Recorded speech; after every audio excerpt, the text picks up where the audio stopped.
Welcome to the Inside EcoDevo podcast, where we highlight economic development happening in this state of Missouri. I'm your host, Eric Thurman, with the Missouri Department of Economic Development. We continue our coverage of the recent National Security Crossroads event. This episode covers how academia plays a critical role in the defense ecosystem. The defense industry depends on connections and partnerships with high-performing academic institutions to produce their desired workforce. It's these partnerships that lay the groundwork for additional business attraction and economic growth. The panel that's going to be discussing this further consists of Dr. Anthony Caruso with the University of Missouri in Kansas City, Mike Denning with the University of Kansas, Courtney Swoboda with the University of Central Missouri, and Pierre Harter with Wichita State University. This panel is moderated by Sal Nodjomian with the Matrix Design Group. Let's listen in on the discussion. We're just going to jump right into it. We're going to start with Dr. Tony Caruso here from UMKC. Again, his very, very impressive bio is in the short version is in your program there. And I think importantly, I don't know if you were here when your chancellor was here earlier, but he talked at length about the Missouri Institute for Defense and Energy. And obviously as a founder of that, that's a big part of your portfolio and hopefully what you'll talk about to us today, Tony. So the Missouri Institute for Defense and Energy is really a starting point. The Critical Materials Crossroads is what we're building off of now to try to create action for Missouri and Kansas. And what that really means, can we bring up the slide, please? So we talk about what is it that we can do within this National Security Crossroads. And I believe that we need to have a parallel layer that we can develop that will support the installations. That means supporting the materials that we need to be able to meet the critical goods that keep our warfighters running. This is special and unique to this region that we can make these materials in order to meet the critical goods. This is an economic development play. This is a national security play. We have some of the materials in the region, and we have some of the best transportation infrastructure through this region as well. Chris Neville is in the audience here. He's responsible for this squiggly-looking piece. The Doe Run Company removes lead, zinc, and copper from this region, which also contains cobalt and nickel, which is essential for the superalloys that are used in dual-use devices.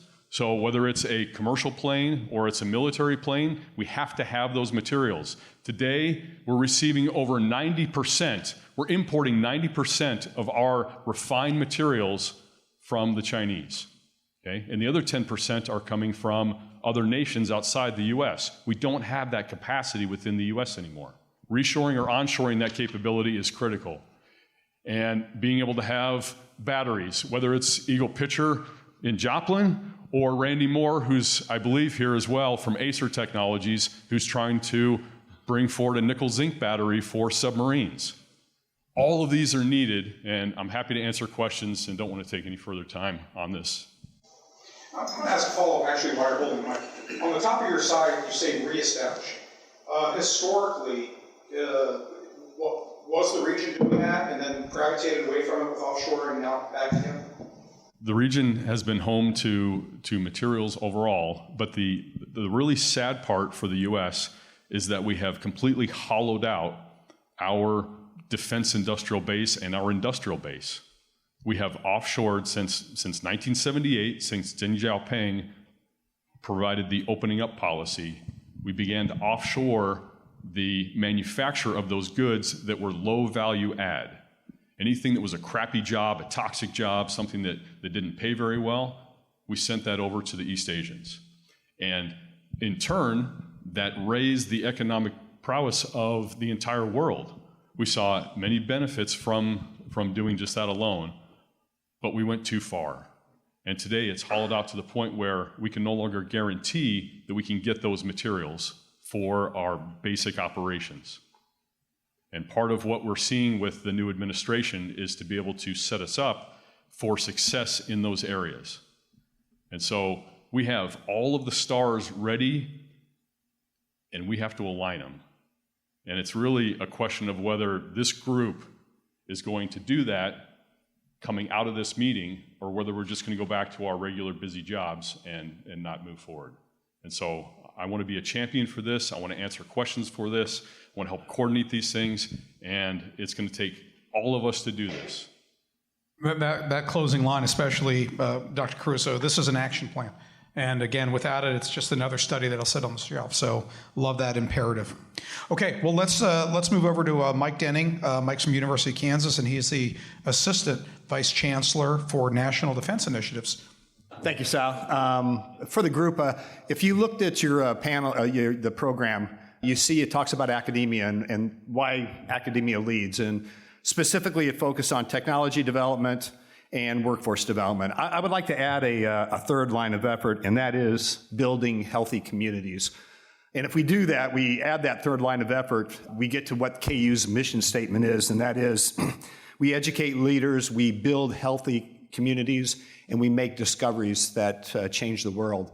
And I'm going to briefly just give some examples of each one of those three items and how they align with the mission of the National Security Crossroads. And I'll start with research. And specifically, I'll talk about STEM research, but I want to add something, a caveat right now, and that is the importance of social science research. When we talk about the national security, and we're looking across all instruments of national power, diplomacy, information and intelligence, military, and economy, technology is absolutely front and central, but it is not the only thing. It's only when it is aligned with all of those other instruments of national power that we are able to come into war termination. General Wiggins was talking earlier about being downrange, and I know there's a lot of men and women here that are wearing the uniform. And how many of you were in Iraq or Afghanistan when we were at the quote-unquote close of combat operations, only to see the real combat truly start? And why was that? Because we did not understand the culture of the countries that we're in. We didn't understand how to stand up a government. We didn't understand the language. And social science is absolutely critical. And so my one on the podium comment right now is the fact that the administration cut all social science research, DoD social science research, is certainly troubling to the University of Kansas, and I think to the nation as well. With that said, just some things on research and the University of Kansas. We, for the first time ever, just went over $500 million of research expenditures, and almost every one of those has some nexus with national security.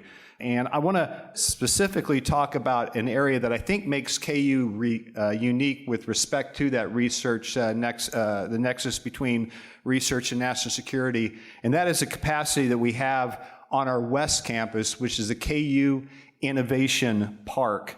And within that Innovation Park is the National Security Innovation Center, or what we call NSIC. And the park is where we commercialize all the discoveries. It's when we make those research into companies.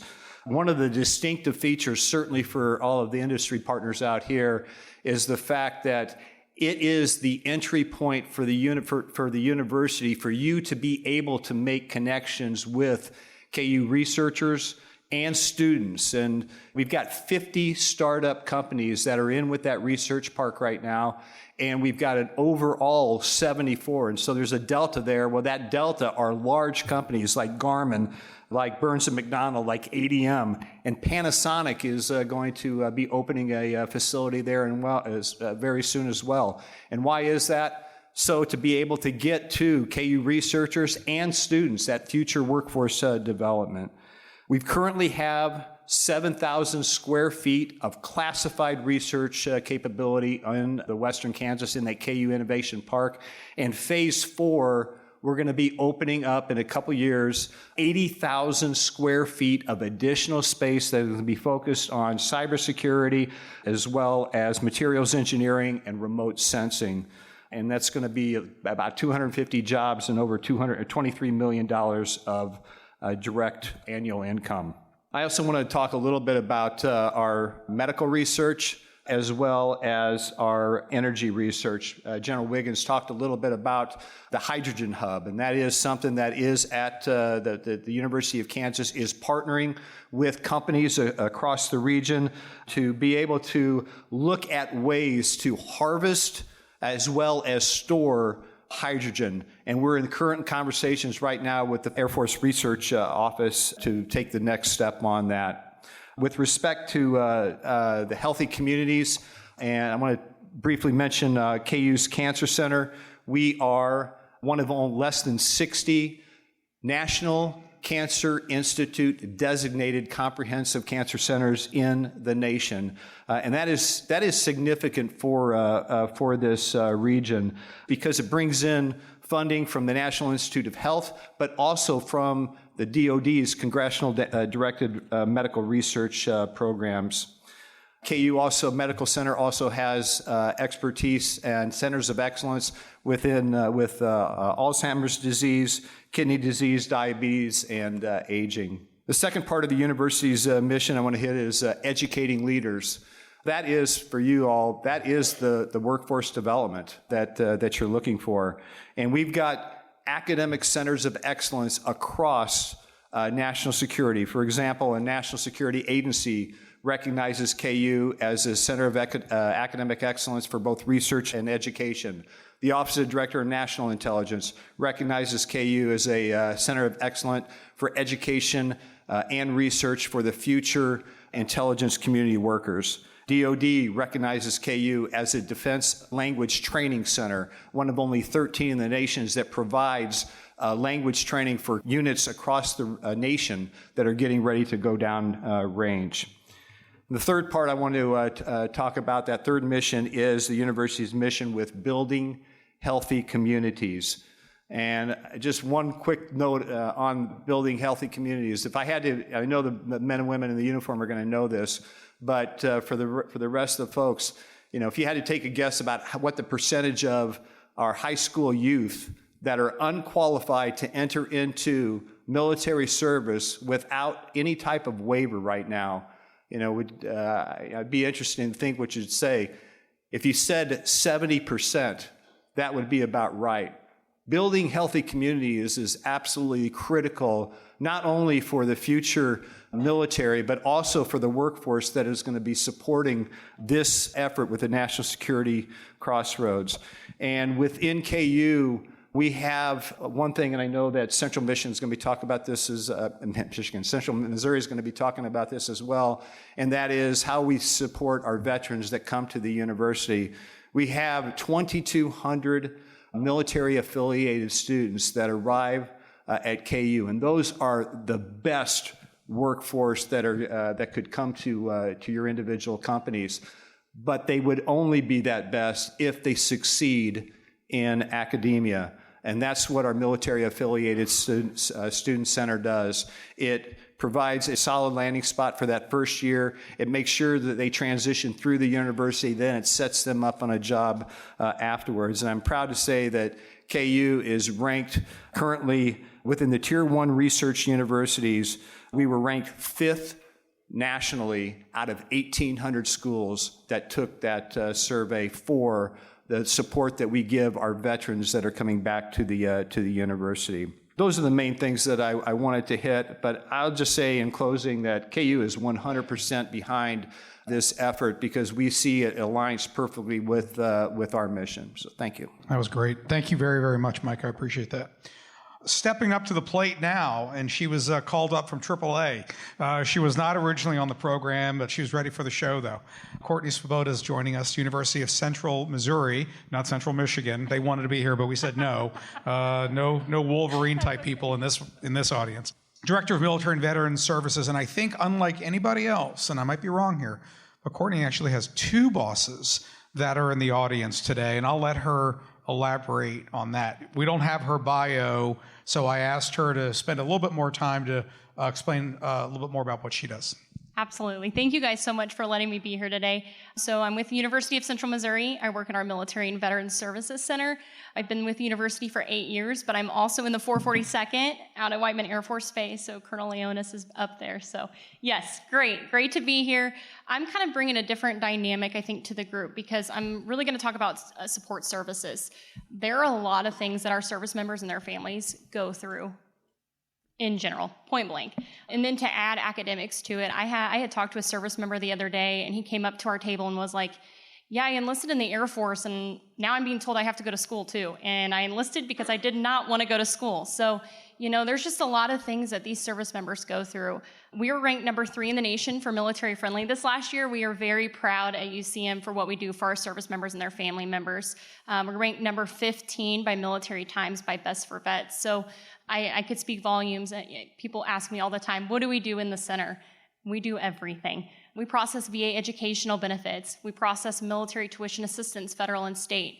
And one thing that sets us aside is we're reviewing military credit and articulating that credit to try and maximize what they're doing in the military. So we've created programming with Air University. So we're an AUABC partner school with Air University. We're newly a GEM school, so we're helping those service members in the Air Force get their Community College of the Air Force CCAF associate's degree. We've also started working in the workforce realm. So we've had service members say, hey, I want to go get credentials. UCM doesn't have an opportunity for me to use my military funding to get those credentials. Well, we got it. So I'm the type of person where if a service member is coming to me and they're saying, we need this on our campus, I'm going to have it on our campus within a year. I'm just very passionate, and I'm very lucky to have leadership on our campus at UCM that have me at the table and listen. I think another thing that's extremely important in the state of Missouri, I can't speak for Kansas, I co-chair a Missouri Organization of Veteran Education Specialists. It consists of over 30 schools around the state, and there's individuals like myself that work in centers, and they're at the front lines trying to help these students. So it's a mentorship. We do training days. We meet quarterly. We have our 3rd training day, and it's at Ozark Technical Community College. Very excited about that. Harry Roberts was he spoke at our very first training day at UCM. So I just think the work and the things that, individuals in my role, people don't really know what goes on. Did you know that the VA named 3 educational benefits GI Bill? How confusing is that? Trying to navigate benefits is just overwhelming. I've had students, they come in and they say, well, it just makes me not even want to go to school. It makes me not even want to do this. I have family members and they have no idea what to do. They don't know what the veteran has transferred. So we take the time to sit down, calm their nerves, walk them through. Yesterday, I spent my entire day walking a brand new family. I have a veteran who's coming to school and 2 of their daughters are coming to our school. So we went around all over campus, walked them to admissions, made sure they understood how to do their transcripts. We applied for VA educational benefits. We walked over to housing. So we've just made those connections and we've kind of just become a hub for those students. So I think it's vital for schools, we're talking about academics, we're at the forefront. Student support services is extremely important because if we don't have it, they're not going to stay at school and they're not going to succeed and then be successful in the workforce. So yeah, I just think, bring more awareness to individuals in my role. There's a lot of individuals, UMKC, Eric Gormley, he's on our MOVES group. He does a lot of work. MSU is very big in it. Mizzou is great.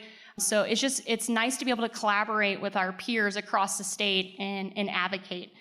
We had a Senate bill that was passed last year. David Pierce, he's in the group. He is our Director of Government Relations.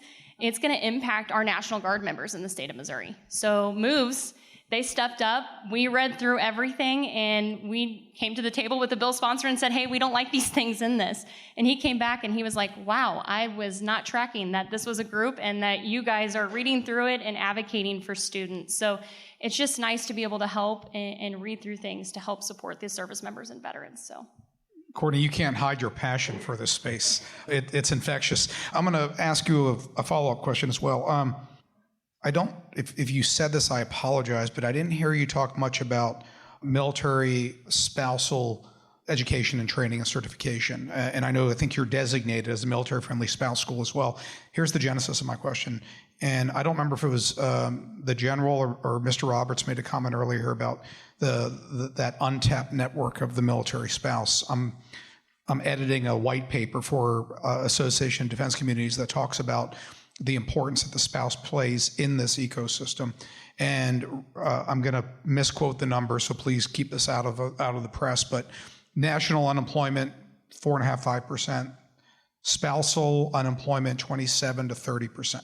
It's disproportionately large compared to the national average. And a lot of times it has to do with employers not wanting to bring somebody on who might be fairly transient, but sometimes it's also the training and the education that's required. Can you comment on spousal education, specifically what you guys are doing? What did you do to earn this designation as spouse friendly? Yeah, absolutely. If I didn't say it before, we have about 1,300 military affiliated students on our campus this spring semester. So that's our highest we've ever had. And 60% of that population are military dependents, so military spouses and their children. So we're a MyCAA school, so they can get their credentials if their spouse is still serving, so that helps with the workforce. David always comes in to visit because we have popcorn. We offer popsicles. We have a golf cart. We have children that come in with those spouses because they don't have daycare. So we have little stuffed animals and coloring sheets and things to just kind of make it a welcoming environment, because it is extremely overwhelming. I mean, colleges are like little communities, and you get on the campus and you're like, where do I go? Who am I supposed to contact? Freshmen usually have a contact. They know who that contact is, but non-traditional adult learners do not. So it's just kind of nice to be able to be that person, that first person they talk to, and they know they can come count on our center and know where to go. So spouses, I mean, they're a huge part of our center. If you know, their spouse is deployed, they rely on their friends in the center, and it's nice to see that mentorship and that friendship that is built. All right. Well, thank you, Courtney, very, very much. All right. And our batting cleanup here from Wichita State University is Pierre Harter, Associate Vice President for Research and Industry Engagement at WSU. Over to you, Pierre.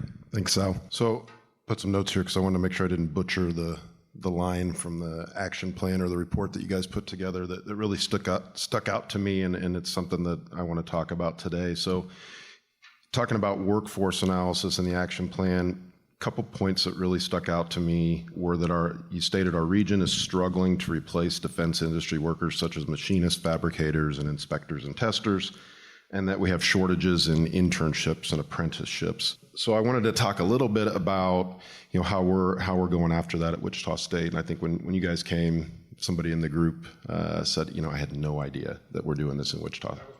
And we get that from a lot of people, and some of that's because of the nature of the work we do. We do a lot of work, obviously, in aviation.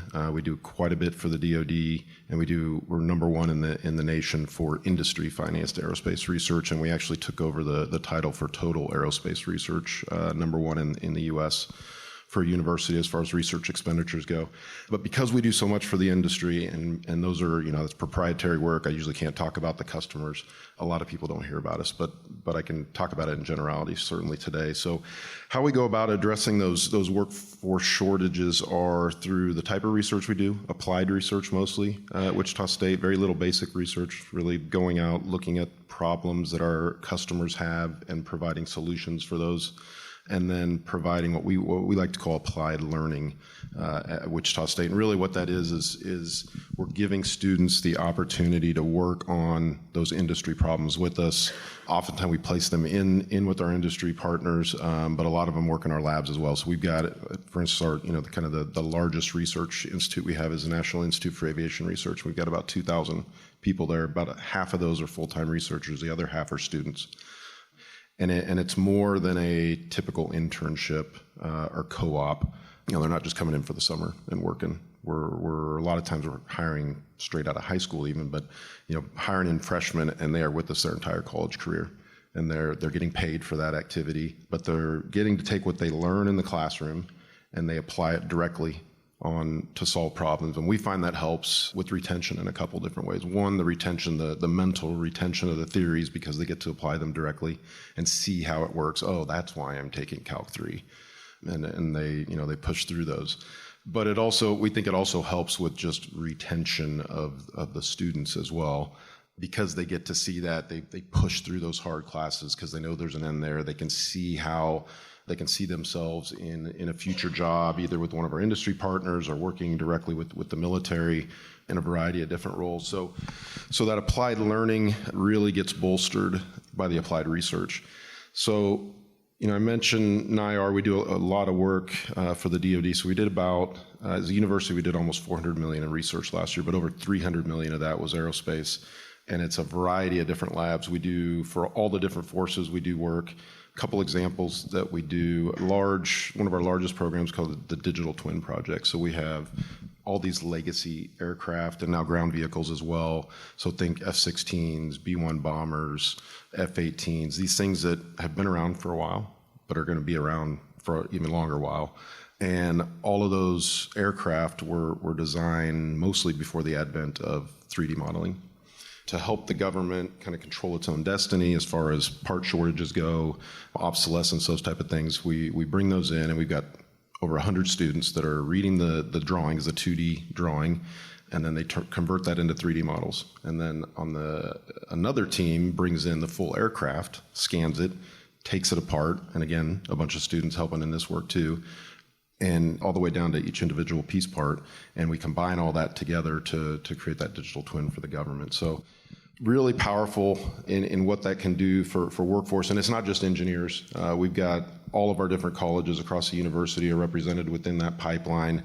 About 10 years ago, Wichita State also brought in what used to be called Wichita Area Technical College. We can now call it WSU Tech, and that really gives us the ability to go after, the non-4-year, the technical degrees as well. So the machinists, the fabricators. Wichita's actually, I think another thing you guys said is we never knew that either, Pierre.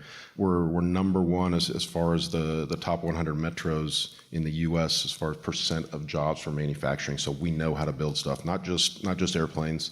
Skid steers, it's air conditioners, it's zero-turn lawnmowers, a wide variety of things get manufactured. So, we have a lot of emphasis, and I can talk for a long time, so I'll watch my time, okay?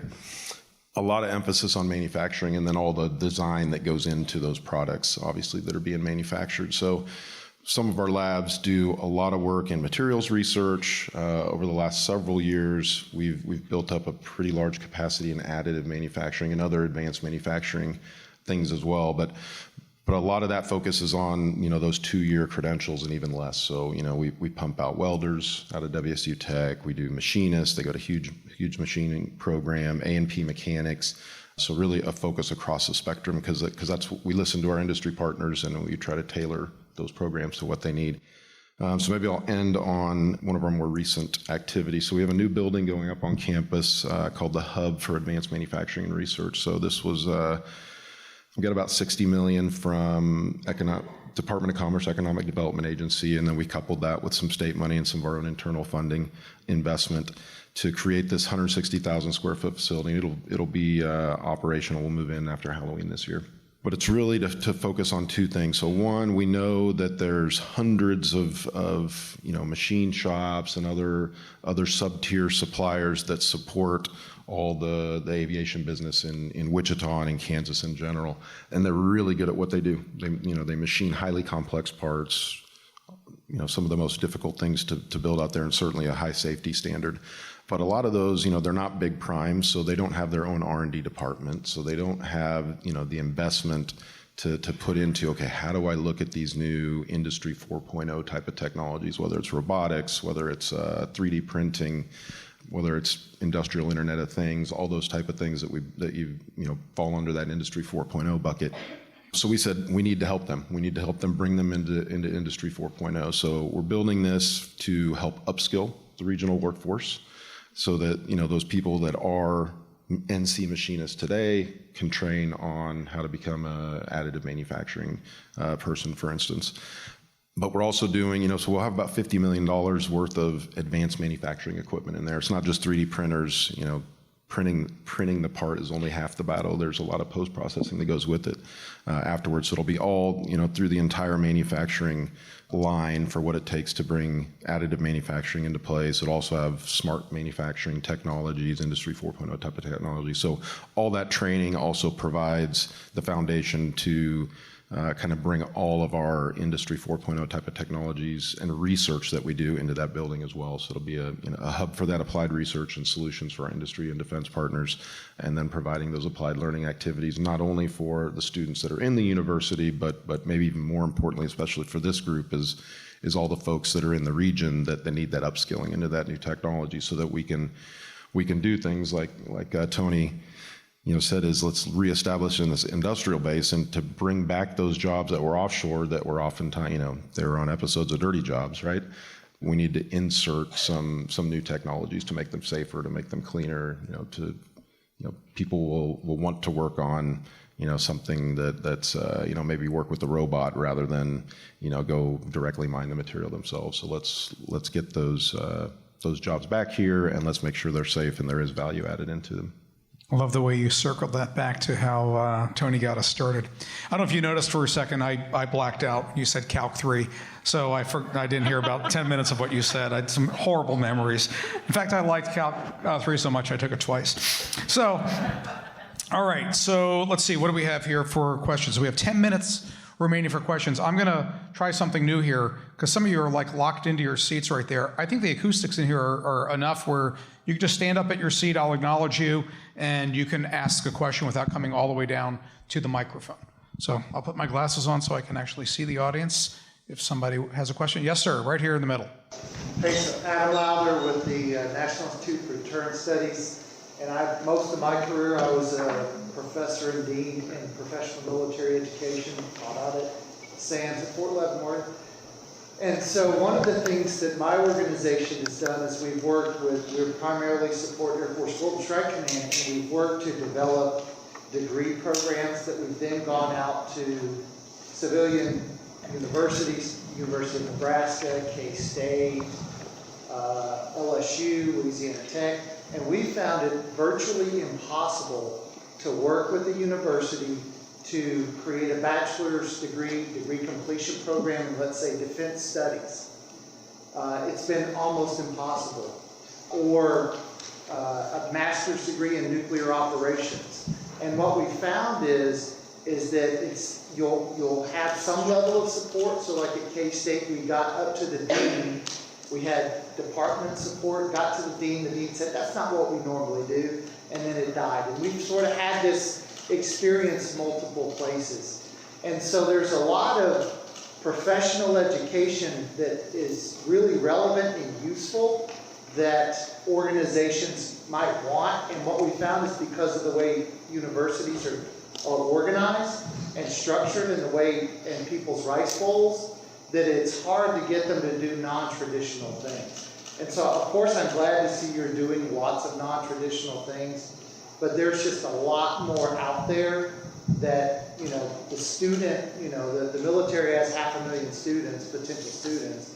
And so building professional graduate and undergraduate degree programs, I think would be a boon for the schools in our region. And then you can pull in, if you're innovative, you can pull in students at Barksdale or students at Ellsworth or, other places. And so I would just encourage you to look at doing, more non-traditional stuff. Anybody Mike, you want to, yeah, go ahead. Thank you, Adam. And I'm not going to disagree with you that there are a lot of stovepipes at the university, and the administration makes the military look not so much administrative. But that said, I will identify a few points of success, and that is Command and General Staff College reached out to KU for some specific degrees if we could support them, which we were able to respond. I'm not going to say that they're completely non-traditional. I mean, they were somewhat in the heart of the envelope with the university, what we did. That said, one of the areas that we did kind of venture out of where we would normally be and that was with the Officer Director of National Intelligence, with the request for an undergraduate degree that supported the intelligence community. And at the time, it was an effort for diversity, and so we partnered with Hispanic serving institutions at the undergraduate level to bring in a diverse population of students that were going to apply for the intelligence community. So where I absolutely acknowledge what you're saying, I will say that there is opportunity as well. I'll just back up that point by saying that we take on students from the Air Force Institute of Technology, from the Naval Postgraduate School, from the war colleges, and we can make a better complementarity by having some sort of centralization of those efforts and understanding how expertise in radar at KU, which is above and beyond what anyone else has in the nation, or some of the assets that exist at Wichita State or that we have at MIDE. We're not getting those out. We're not getting those so that they're part of what the warfighter can educate themselves on and then bring back into their command and be able to create a greater loop for others to get into that ecosystem. So, and that then builds on to other capabilities when it comes to actually meeting requirements later on that are totally separate from the education mission. So we're just shooting ourselves in the foot again by not talking and not communicating, and maybe that's the number one thing that comes out of today is just a better way to communicate. That was a great question, by the way. And as a sidebar, when we're done here, can you meet with my team up front? I think we have some ideas that we've worked elsewhere that we might be able to roll all this together. But your comment, Tony, makes me wonder, short of what we're doing here, short of the National Security Crossroads initiative, what do you all do as institutions of higher learning to periodically get together to talk about common challenges, common opportunities, not to be duplicative, but to give lead-follow roles so that we can attack the myriad of problems that are out there? I can start. At least within Kansas, I don't know that we do anything between the states other than, Tony and I happened to meet in D.C. last December at a National Science Foundation conference, and so talk there on things. But within the Kansas Regent schools, so all the state universities, we have a Council for Research and Economic Development. We actually just met last week. Tricia was there. And so that group really is there because our Board of Regents wants us through research to push economic prosperity and to push economic development. So there we're getting to know each other, understand our strengths, and kind of come together with here, what's our 1, 2, maybe 3 top priorities as state universities that we want to push forward to help out the state. Okay. So nothing specific on the military side or defense. It's all topics to a university. It's all topics, but I think the first one we talked about was cyber and AI, and there's certainly a lot to do with national defense there. Oh yeah, no doubt.